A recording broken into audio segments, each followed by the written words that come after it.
Ecuador es uno de los pocos países que, pese a diversos episodios exógenos, como el boom inmobiliario del 2008 o la caída de los precios del petróleo en 2014, no han experimentado recesión.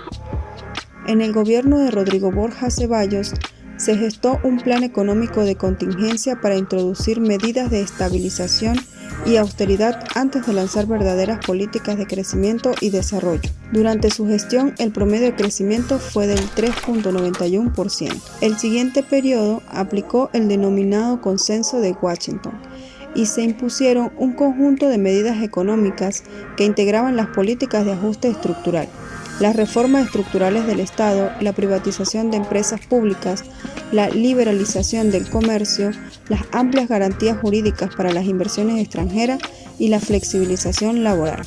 El promedio de crecimiento fue menor, impulsado por una caída en el consumo del gobierno desde 1994 hasta el final de su gestión en el 96. Para 1999, el PIB tuvo una caída gracias al fenómeno del Niño, el cual dañó las cosechas, causando graves daños a la agricultura y acelerando la dolarización de la economía en el año 2000. A partir de ese año, la economía ecuatoriana se ha logrado consolidar en gran medida, apoyada fuertemente por condiciones externas favorables, como el precio del petróleo, las remesas en divisas por parte de los emigrantes y, como fue en su momento, la construcción del oleoducto de crudos pesados. En el año 2008, durante el gobierno de Rafael Correa, fue de gran actividad económica debido al incremento del precio del petróleo exportado y a una política de fuerte inversión pública. Como observamos en este gráfico, el PIB per cápita ha tenido crecimientos constantes a lo largo de toda la serie y un aumento de más de 400% en términos acumulados desde 1990 hasta el 2019, posicionando así a Ecuador en el 7º lugar a nivel regional. El sector más importante de la producción ecuatoriana es el petrolero. La producción nacional de petróleo registró un crecimiento promedio de 33.4% al comparar las dos décadas, comportamiento que se debe al incremento de la producción de las compañías privadas, al pasar de 20.5 millones de barriles a 87.2 millones de barriles en promedio, tanto en la década de los 90 como en la dolarización, mientras que las empresas públicas, en igual lapso de tiempo, registraron un aumento de su producción en apenas 0.4%. El sector bananero es un eje principal en el desarrollo económico del país.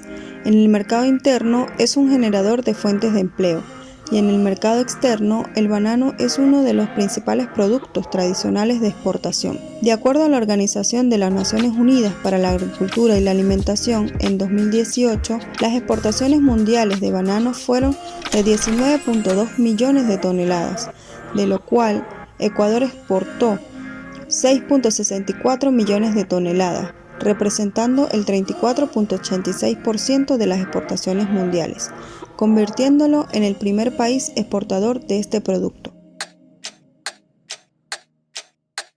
La tasa de inflación es uno de los indicadores que mayores contrastes muestra entre el periodo 1990 y 99 y entre el 2000 y el 2020, antes y después de la dolarización. El cambio de moneda fue importante. Entre 1990 y 2009, la inflación anual más baja se registró en el año 2005, mientras en el año 2000 se observó el nivel más elevado. Luego de la dolarización, la inflación anual bajó drástica pero lentamente, hasta ubicarse en 2% en 2004, y se estabilizó después por debajo del 5% a excepción del año 2008. En los años más recientes, el fenómeno ha sido tan bien controlado que los precios han caído inclusive en deflación, el cual tampoco es un fenómeno deseable en la realidad. El tema del desempleo en la economía ecuatoriana es uno de los problemas estructurales que no han sido resueltos ni antes ni después de la dolarización. En el Ecuador, el tema del desempleo es preocupante porque no se cuenta con seguros u otro tipo de protección social para los desempleados. Se puede observar que desde 1994 hasta el 2001, el desempleo presentó una tendencia al alta, Luego, hasta el 2007, su tendencia fue hacia la baja, y en los 2 últimos años, en medio de la crisis económica global, este indicador se ha incrementado levemente. Es notorio que el desempleo y el ciclo económico son como un espejo y suelen tener tendencias opuestas. Cuando hay recesión, hay alto desempleo, y cuando hay una recuperación, hay bajo desempleo. La política fiscal estuvo marcada por un constante aumento del gasto, mientras que los ingresos públicos quedaban sometidos a la volatilidad de los precios del petróleo. La política tributaria fue errática. Se suprimió el impuesto de la renta en el 98 por el impuesto a la circulación de capitales. La consecuencia fue una fuga de capitales y una reducción de los depósitos bancarios, lo que debilitó a la banca privada. A ello se sumaron los altos niveles de evasión. En los años 2000 y 2001, en plena dolarización, Ecuador logró mejorar los ingresos no petroleros, mantener estable el gasto primario como porcentaje del PIB, lograr un importante superávit primario y un resultado global positivo que, junto con el incremento del PIB, facilitó una reducción de la deuda pública en alrededor de 25 puntos del PIB entre los años 2000 y 2002. A partir de ese año, la deuda comenzó a estabilizarse.